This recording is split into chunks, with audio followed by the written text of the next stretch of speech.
Perkenalkan, saya ini Om Iwan Ponsuminoto, senior konsultan dari Zap Finance. Kali ini saya akan bahas sisi finansial dari sudut pandang yang berbeda. Saya ingin berbagi pandangan dari pengalaman hidup saya dan teman-teman saya. Ada beberapa hal yang sebaiknya dihindari ketika masih muda, agar tidak menjadi penyesalan di hari tua. Ketika masih muda, semua pasti punya harapan bagaimana hidup di hari tua. Umumnya ingin tetap sehat, tetap semangat, hidup sejahtera dan bahagia bersama keluarga. Tetapi ternyata kita lihat banyak orang yang sudah tua hidupnya sengsara, sakit-sakitan, tidak bahagia, penuh penyesalan. Apa saja biasanya penyesalan yang baru disadari dan dirasakan setelah menjadi tua? Pertama, menyesal. Kenapa sekarang jadi sakit-sakitan? Banyak keluar uang, banyak menderita, dan kurang bisa menikmati hidup.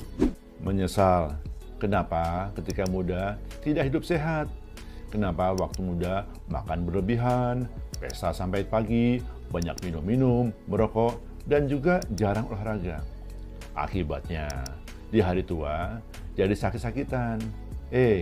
Sakit itu banyak biayanya loh, sehingga akhirnya terpaksa mantap alias makan tabungan. Kedua, penyesalan karena tidak punya tabungan ataupun dana pensiun atau juga investasi. Akibatnya tidak punya penghasilan pasif, padahal sekarang sudah tidak aktif. Hidup jadi susah, perlu bantuan orang lain.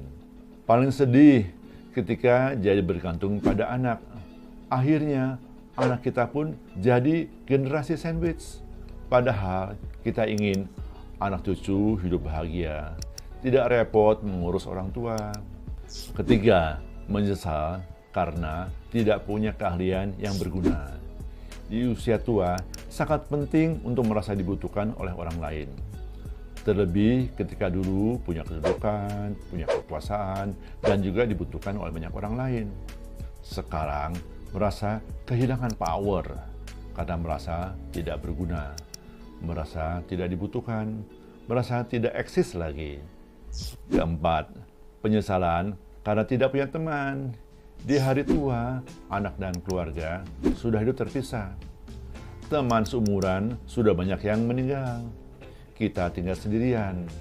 Data menunjukkan bahwa 1 dari 10 lansia tinggal sendiri loh. Bayangkan bila hari ini terjadi pada kita. Terakhir adalah penyesalan karena dulu tidak punya waktu buat keluarga. Sekarang mereka yang tidak punya waktu buat kita. Sewaktu masih aktif bekerja, tidak disediakan waktu untuk keluarga. Sehingga setelah kita tua, anak dan keluarga tidak merasa perlu meluangkan waktu untuk kita. Padahal kita sangat butuh akan kehadiran mereka. Jadi sekarang, Zap Finance mungkin bertanya, Om Iwan, bagaimana cara menghindari penyesalan di hari tua? Tentu, pertama, kita harus menjaga pola hidup sehat. Coba evaluasi bagaimana gaya hidup saat ini. Bila perlu sehat, maka perbaiki sekarang. Dan rajin periksa kondisi kesehatan, rajin health check up. Untuk proteksi, kita harus punya asuransi kesehatan. Punya BPJS itu hukumnya wajib. Tapi ingat, kalau sakit, di samping biaya pengobatan, juga akan timbul biaya-biaya lainnya. Dan kemungkinan penghasilan kita pada saat itu akan terkendala. Apalagi kalau Zap Finance adalah orang yang freelance. Jadi, carilah asuransi yang memberikan dana darurat ketika terkena penyakit kritis. Kalau bisa, ya tentunya asuransi yang syariah. Yang kedua, disiplin dalam alokasi keuangan dan dalam diversifikasi. Kondisi ekonomi sewaktu-waktu bisa nggak keruan. Ingatlah repotnya ketika pandemi kemarin. Jadi juga harus diversifikasi dalam investasi.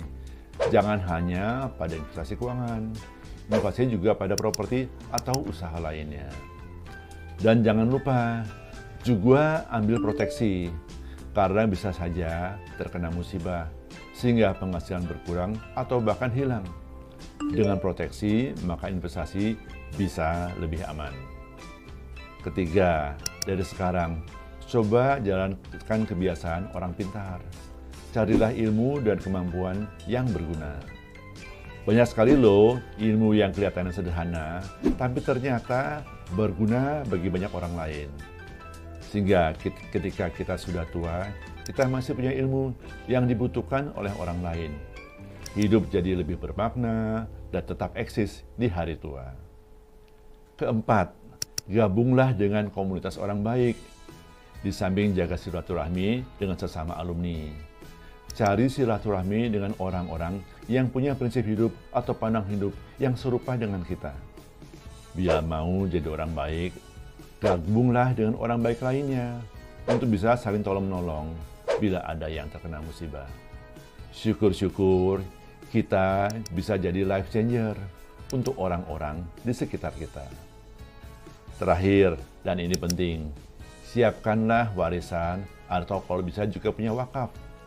Karena kata Khalil Gibran, anakmu bukanlah anakmu. Mereka adalah anak masa depan. Wariskanlah ilmu, karakter, dan nama baik. Itu semua akan banyak memberi manfaat untuk masa depan mereka.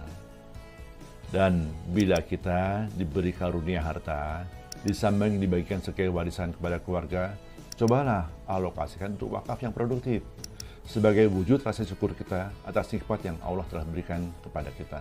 Dan ingatlah bahwa setelah kita meninggal nanti, hanya ada 3 hal yang bisa menambah amalan kita, yaitu doa dari anak-anak yang soleh, harta yang dinafkahkan di jalan Allah, dan ilmu yang bermanfaat. Masalahnya, bila baru sadar setelah sudah tua, sudah terlambat untuk memperbaiki. Timbullah penyesalan di hari tua, tapi sudah tidak berdaya.